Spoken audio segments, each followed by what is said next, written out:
दोस्तों आज की वीडियो में हम कवर करने वाले हैं मानव शरीर से जितने भी हमारे क्वेश्चन बनते हैं इम्पोर्टेंट जो भी परीक्षा में आने वाले हैं और पूछे गए हैं वही क्वेश्चन आज की वीडियो में हम कवर करने वाले हैं। सेलेक्टेड क्वेश्चन है दोस्तों, परीक्षा में बहुत ज़्यादा बार रिपीट होते हैं क्वेश्चन। चलिए फिर बिना किसी देरी के कर लेते हैं स्टार्ट। पहला क्वेश्चन देख लेते हैं दोस्तों। पहला क्वेश्चन परीक्षा में पूछ लिया जाता है, मानव खोपड़ी में कितनी हड्डियां होती हैं। परीक्षा में पूछा हुआ क्वेश्चन है ये। इसका सही उत्तर होगा ऑप्शन बी, 8 हड्डियां। मानव की खोपड़ी में 8 हड्डियां होती हैं। अगला क्वेश्चन देख लेते हैं। अगला क्वेश्चन परीक्षा में पूछ लिया जाता है कि मनुष्य का हृदय कितनी बार धड़कता है। इसका सही उत्तर होगा ऑप्शन ए, 72 बार, यानी कि 1 मिनट में 72 बार मनुष्य का हृदय धड़कता है। अगला क्वेश्चन देख लेते हैं। स्वस्थ मनुष्य की श्वसन दर लगभग कितनी है, यह आपको बताना है। इसका सही उत्तर है ऑप्शन सी, 16 से 18 बार, यानी कि जो एक स्वस्थ मनुष्य है वो 16 से 18 बार 1 मिनट में सांस लेता है। अगला क्वेश्चन देख लेते हैं। अगला क्वेश्चन पूछ लिया जाता है कि मस्तिष्क का वजन कितना होता है। मानव मस्तिष्क का वजन पूछ लिया जाता है कितना होता है। इसका सही उत्तर होगा ऑप्शन डी, 1350 से 1400 ग्राम। अगला क्वेश्चन देख लेते हैं। मानव शरीर में सबसे बड़ी हड्डी कहां होती है, यह आपको बताना है। कौन सी हड्डी होती है? इसका सही उत्तर है ऑप्शन ए, फीमर हड्डी होती है, जांघ की हड्डी होती है। ये सबसे बड़ी हड्डी यही है।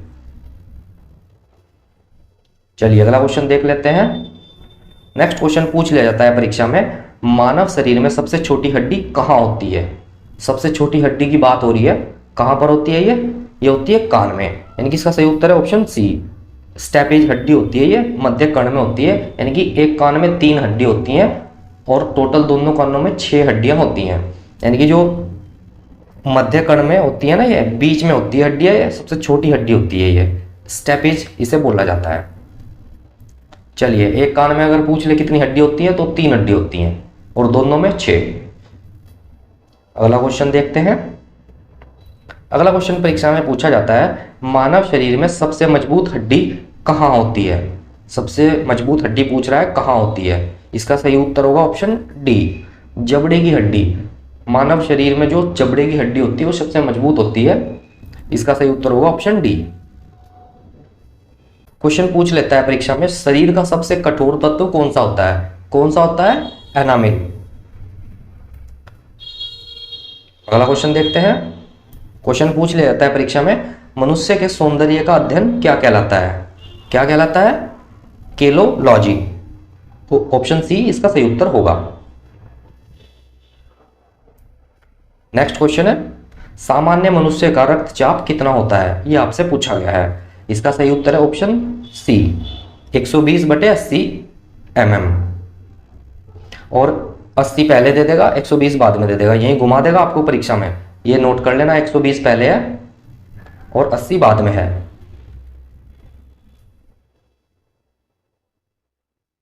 अगला क्वेश्चन देखते हैं।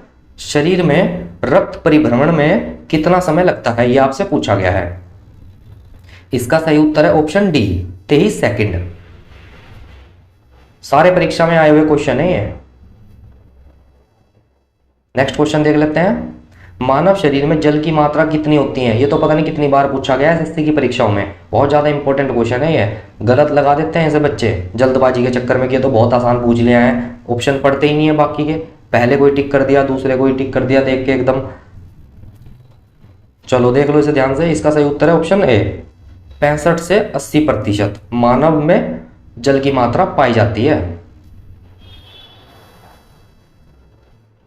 अगला क्वेश्चन देख लो। अगला क्वेश्चन है, रक्त की मात्रा शरीर के भार का कितना प्रतिशत होती है। परसेंट पूछ रहा है आपसे, कितना होती है यह आपको बताना है। इसका सही उत्तर होगा ऑप्शन डी, 7%। आया हुआ क्वेश्चन है परीक्षा में एसएससी की। चलो अगला क्वेश्चन देख लो। अगला क्वेश्चन पूछ लेगा आपसे, मनुष्य के रक्त की मात्रा कितनी होती है। यह भी बहुत बार पूछा गया है परीक्षा में।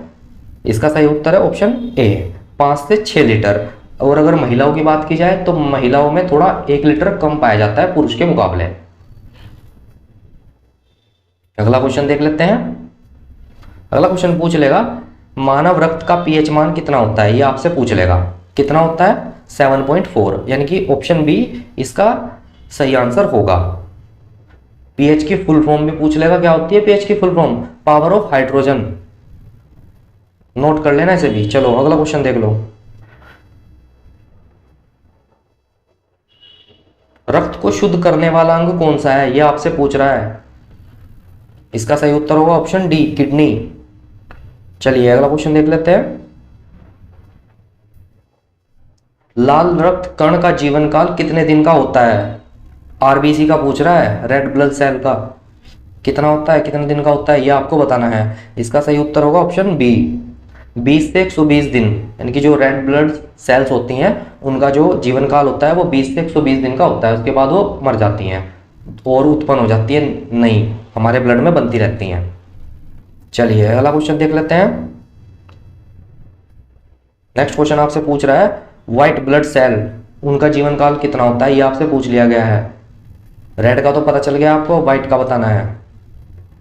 इसका सही उत्तर होगा ऑप्शन सी, 2 से 4 दिन। चलिए नेक्स्ट क्वेश्चन देख लेते हैं। नेक्स्ट क्वेश्चन आपसे पूछ रहा है सर्वदाता रक्त समूह यानी कि यूनिवर्सल डोनर कौन सा ब्लड ग्रुप होता है, ये आपसे पूछा गया है। इसका सही उत्तर है ऑप्शन ए, यानी कि जो ओ ब्लड ग्रुप होता है ना, ये किसी को भी अपना ब्लड दे सकता है।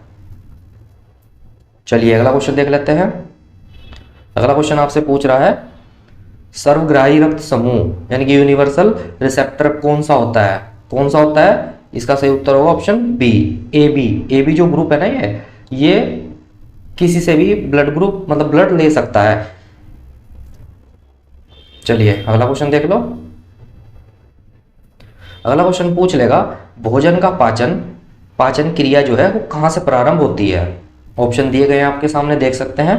बड़ी आंत से, मुख से, गले से, छोटी आंत से। कहां से होती है? जो भोजन की जो पाचन की क्रिया होती है वो हमारे मुंह से ही स्टार्ट हो जाती है।